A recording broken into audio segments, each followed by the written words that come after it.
Olá, assombrados! Eu sou a Ana Paula e vou contar 3 relatos de Maledite ou Maledito para vocês neste Maledite Night. Tudo bem? Eu espero que sim, que esteja tudo bem. Já vou pedindo para você deixar o like no vídeo, se gosta do canal, se curte os relatos de Maledite. Se inscreva se não for inscrito. Se quiser ver mais relatos, inclusive de Maledite, só que sem foco no sobrenatural, vai lá pro meu outro canal, o Conto pra Ana. O link tá na descrição, ok? E antes de continuar, eu vou dar mais um recadinho para vocês. Outro recadinho agora, hein? Então, gente, o recadinho é o seguinte. Sabe quando você tá com aquela sensação de que tem algo errado? De que tem alguém pesando a minha vida? Ou talvez tem uma pessoa me atrapalhando? Você tá desconfiado de alguém? Pois é, a Ariana Manzoni, que é taróloga e terapeuta, criou uma leitura especial pra gente, uma leitura específica para isso, bem objetiva, que é a leitura da Maledite. Ela não faz terrorismo nem exagero, é diagnóstico mesmo, com perguntas claras, que é para entender se tem alguma influência e se tem, de onde está vindo essa influência, essa coisa, e aí também como se proteger disso. Então, para quem quiser tirar isso da cabeça, entender melhor, eu vou deixar o link aqui na descrição, tá? Para essa leitura da Maledite e também no QR Code. Você pode apontar o telefone para o QR Code que você vai cair lá na página, ok? E é claro, usem o cupom de desconto ANA. Vocês têm desconto aqui. Recado dado. Agora vamos ao primeiro relato de hoje. Cadê? Que é este. Seria meu pai um narcisista ou um maledito? As duas coisas, uma complementa a outra. Assim, a gente pode dizer que os narcisistas são maleditos. Nem todo maledito é narcisista, mas acho que todo narcisista é um maledito. Mas vamos lá. Olá, Ana. Me chamo Fulana, mas pode me chamar de Fulana.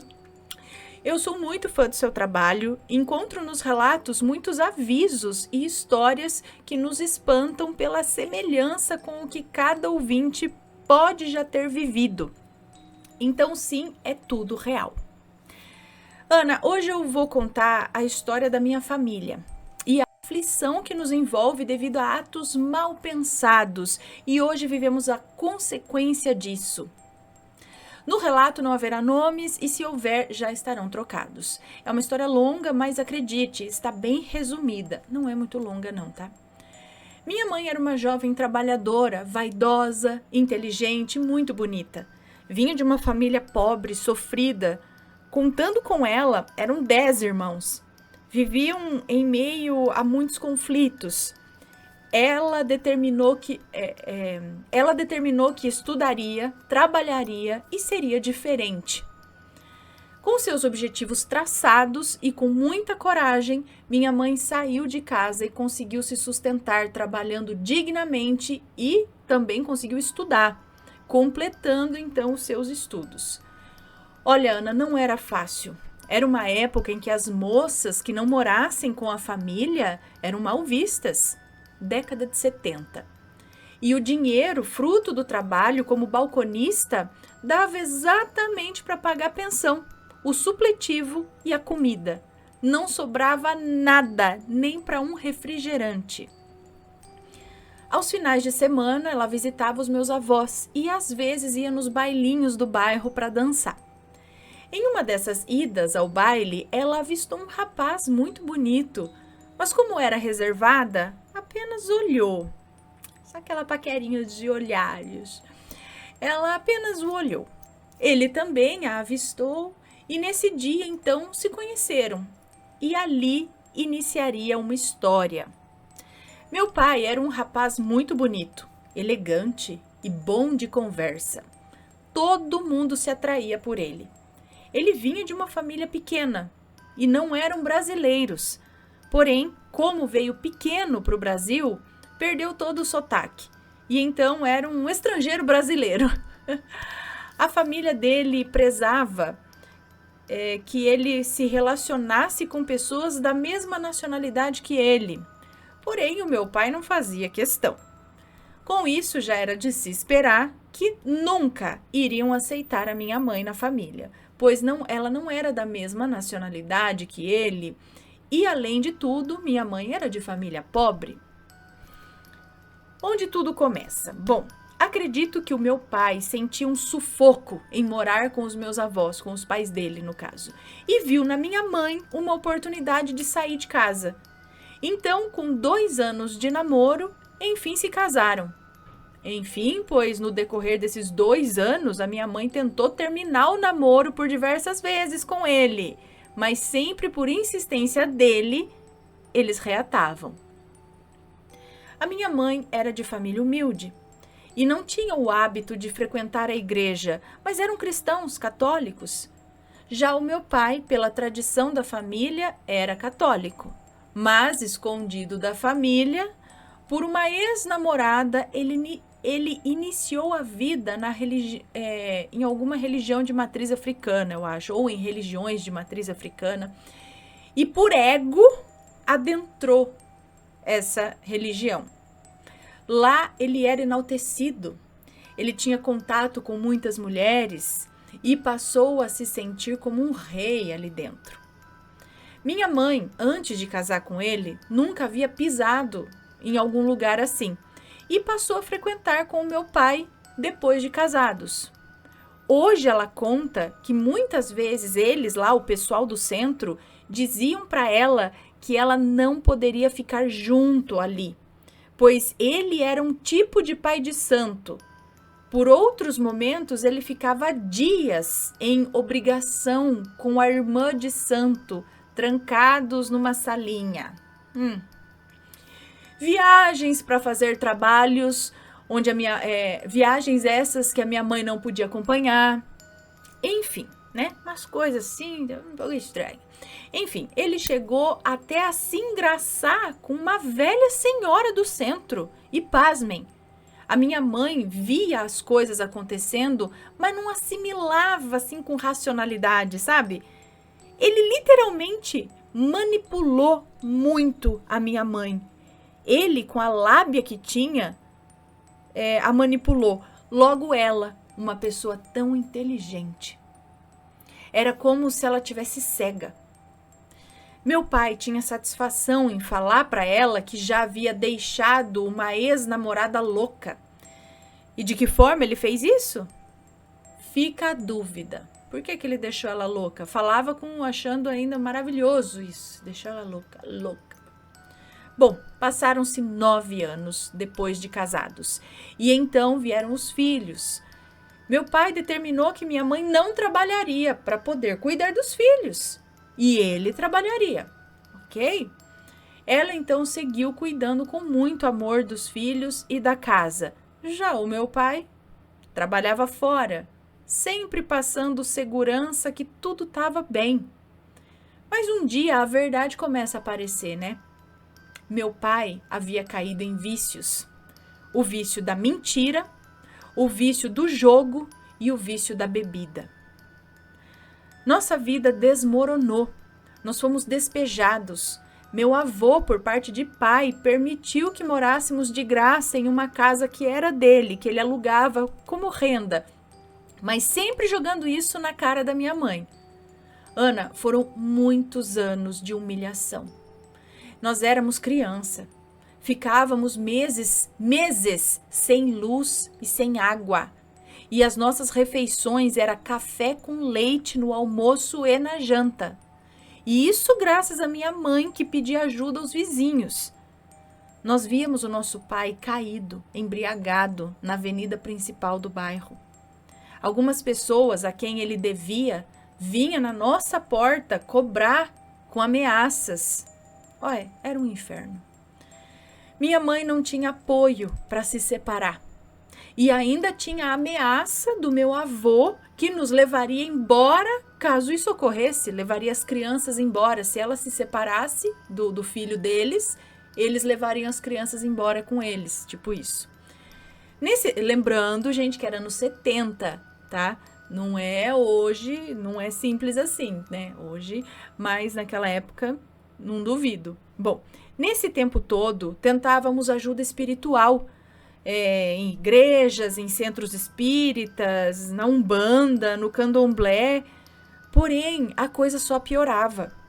Certa vez, minha mãe pediu uma resposta a Deus e foi dentro de um centro de Umbanda, em um passe, com um cigano incorporado que ele falou: fulana, se você quer vir nesses buracos, você venha, mas vai me prometer que nunca mais vai trazer os seus meninos.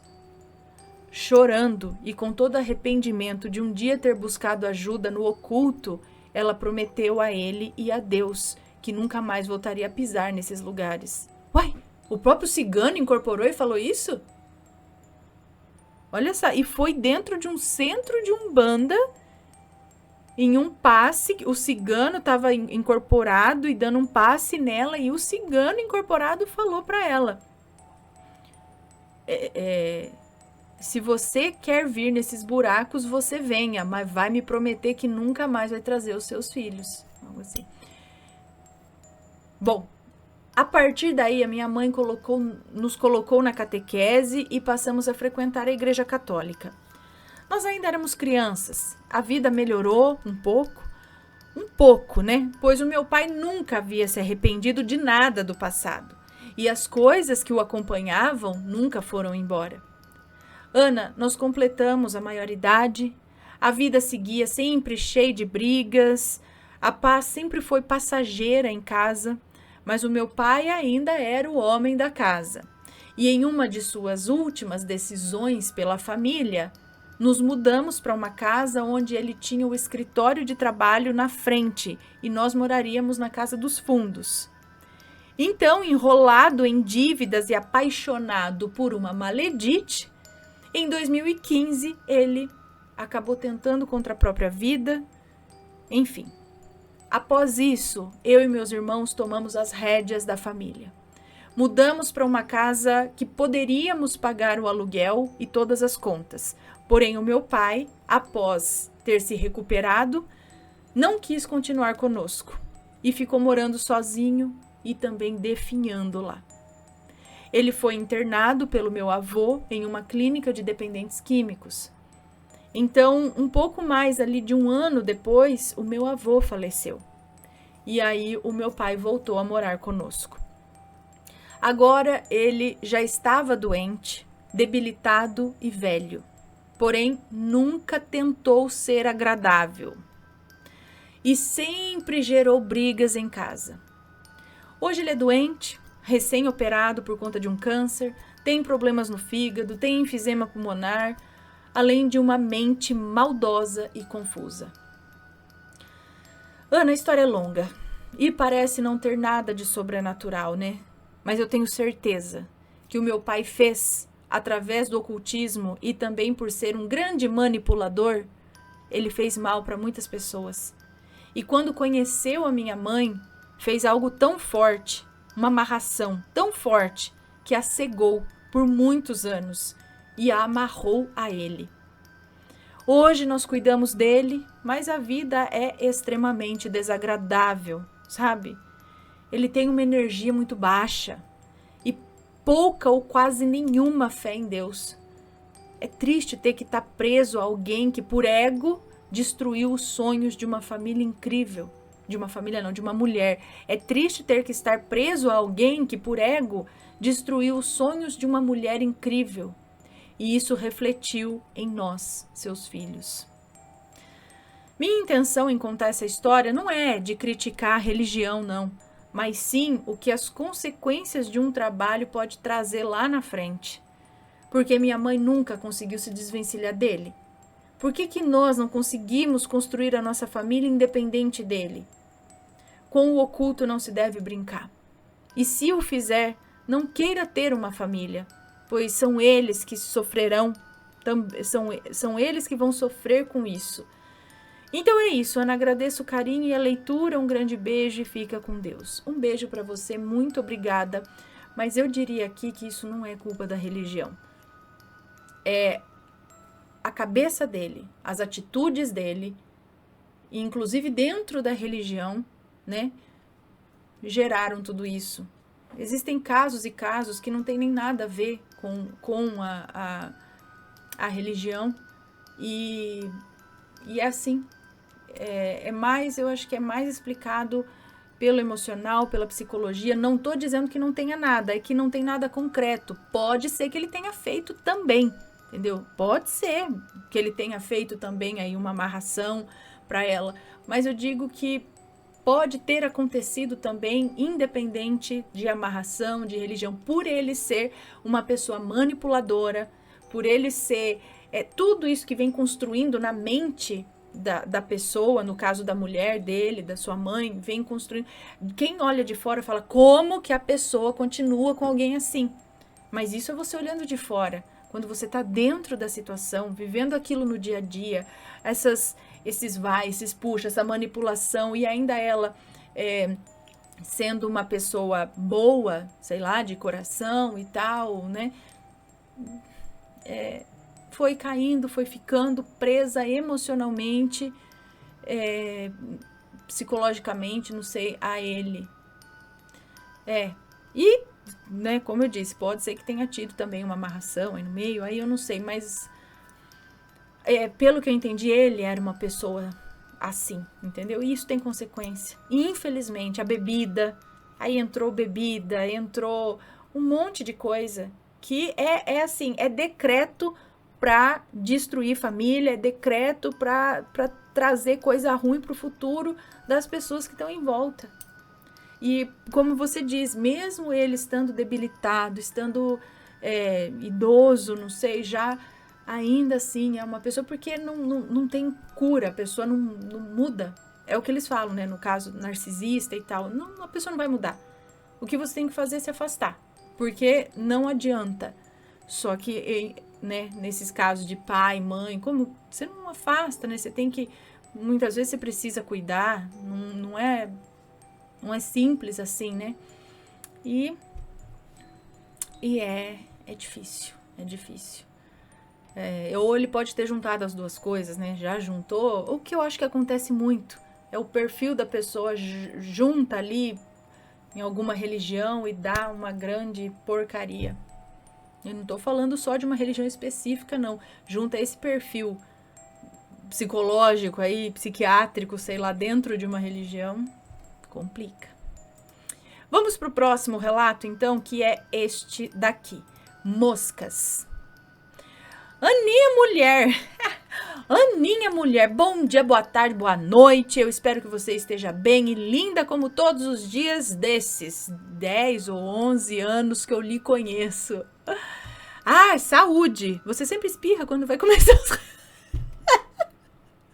Muito obrigada, ela já tá antecipando aqui a minha saúde. Verdade, né? É ligar aqui e espirrar. Eu não vou nem falar, porque esses dias eu não tô espirrando, né? Então, mas amém, muito obrigada. Já tá dado aqui a saúde. Obrigada por me acompanhar enquanto eu lavo a louça, faço comida, limpo a casa. Você é uma excelente companhia. Vai, Diagui. Né? Vamos fazer serviço escutando história. Ana, eu sou macumbeira. Ana, eu sou macumbeira. Eu trago hoje um relato sobre a velha vagabunda. Sobre a velha vagabunda. Apelido carinhoso que eu dei pra mãe do meu marido. Mas eu vou chamá-la aqui de Maledite, tá bom? Aninha, eu tenho 25 anos e sou casada com meu divo de 36, porque panela velha que faz comida boa, né?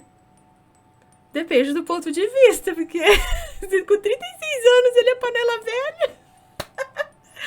Eu sou uma frigideira bem... Bom, mas sim, pra você, é claro, né? Ele é 11 anos mais velho que você. Mas é isso aí, também acho. Panela velha faz comida boa. Ou não. Moramos juntos há mais de 3 anos e, infelizmente, é no mesmo quintal da sonsa da mãe dele. Tá, os nomes estão trocados, ok? Mas vamos ao relato. Desde o início do relacionamento, eu tentei ter uma boa relação com essa velha. Eu não posso falar tudo que ela está escrevendo aqui, tá, gente? Porque daí o YouTube não permite, tá? Então eu vou amenizar aqui as palavras usadas. Então é isso. Desde o início do relacionamento, eu tentei ter uma boa relação com essa velha abençoada. Sempre tentei mostrar para ela e para toda a família que, apesar de eu ser bem mais nova do que ele, eu me dava ao respeito. Eu não era... E não era um short curto que ia definir o meu caráter. Passei por poucas e boas nesse ninho de cobras, disse eu, a própria jararaca. No começo, eu relevava muita coisa. pois eu queria que vissem que eu era uma boa pessoa e tudo mais. Hoje eu me sinto uma tonta de ter agido como uma burra naquela época. Mas hoje eu sou pior que o cão encarnado com essa senhora. Não, Ana, eu não brigo com ela ou coisa do tipo. Eu só me afastei e não sou mais de conversar com ela ou com qualquer outra pessoa da família dele. Bem, antes que os assombrados digam, você que tá parecendo ser a maledite dessa história, hein? Só porque eu dei o nome fictício dela de velha... Eu vou contar 2 situações que me ocorreram com a dita... com a abençoada da sogra. Maledite, a Maledite, né? Que é a sogra dela. Ela é macumbeira. Ou pelo menos é o que ela pensa que ela é. E eu conheci a Umbanda através dela. O João era de uma igreja e eu era quase noviça. E nos conhecíamos de vista. Depois de um tempo que começamos a namorar, eu movi céus e terras para ele ir na macumba comigo. E graças a Oxalá, ele foi. Depois de um tempo juntos, comecei a frequentar mais a casa dele e com isso eu procurava limpar a casa dele e tal. Eu sempre gostei de fazer faxina, pelo menos uma vez na semana, sabe? Arrastar o sofá, tirar tudo do lugar, deixar tudo limpinho. Depois de 3 meses que nós fomos morar juntos, nós temos 7 anos de relacionamento, eu fui fazer uma faxina, como sempre, e achei escondido na sala da casa um crânio. Um crânio de um animal pequeno. Eu acredito que era de um gato. Você pode pensar, tá, o que isso tem a ver com a mãe dele? Simples. A porta da nossa casa sempre ficava aberta quando saíamos para trabalhar e sempre eu encontrava fios de cabelos ruivos em casa quando eu chegava do serviço. Só ela, na família inteira, tem essa cor de cabelo. Uma outra vez, ela disse que achou uma calcinha minha no meio das coisas dela e colocou a calcinha amarrada na porta da minha casa. Ana, eu tenho a minha máquina de lavar. A casa em que moramos é um sobrado. Ela mora na parte de baixo, nos fundos. Não tem como ela ter acesso às minhas roupas sem que ela tenha entrado na minha casa para pegar. Sem contar que várias entidades de vários terreiros confirmaram que ela havia feito trabalho para tentar me separar do filho dela. Porém, só vai dar certo quando a galinha...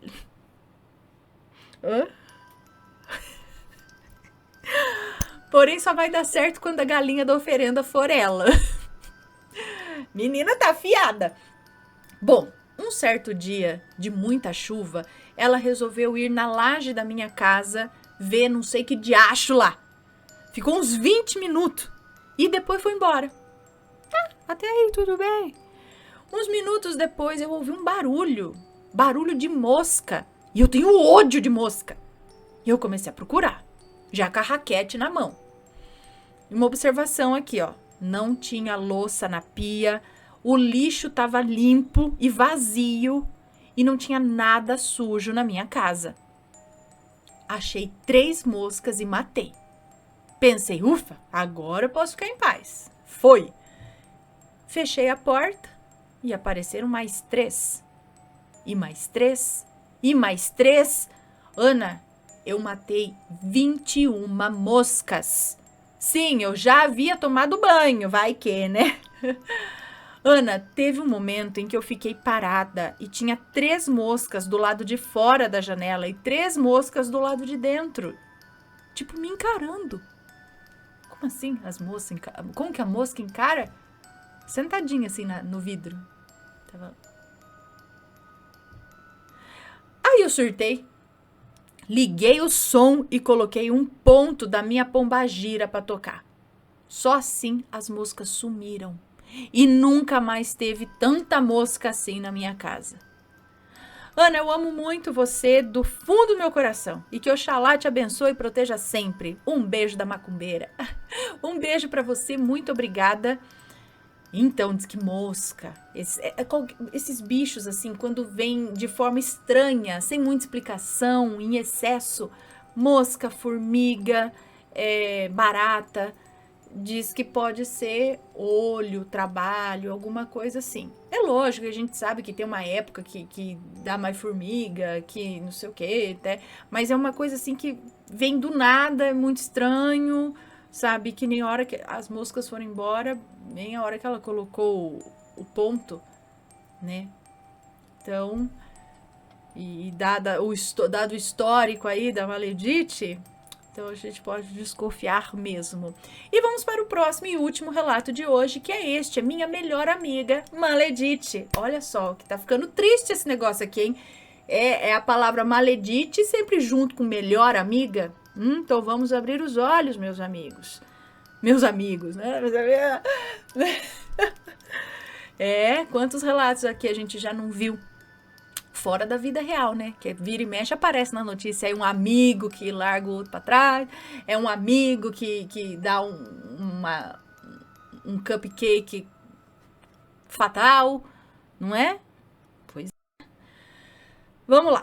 Oi, Ana, tudo bem? Vim contar uma situação que aconteceu comigo em 2024 e dizer aos assombrados que tudo que vocês forem fazer, coloquem sempre Deus na frente. Eu aprendi isso da pior forma. Todos os nomes já estão trocados, ok. Então, o ano de 2024 ficou marcado na minha vida como o ano mais doloroso da minha vida.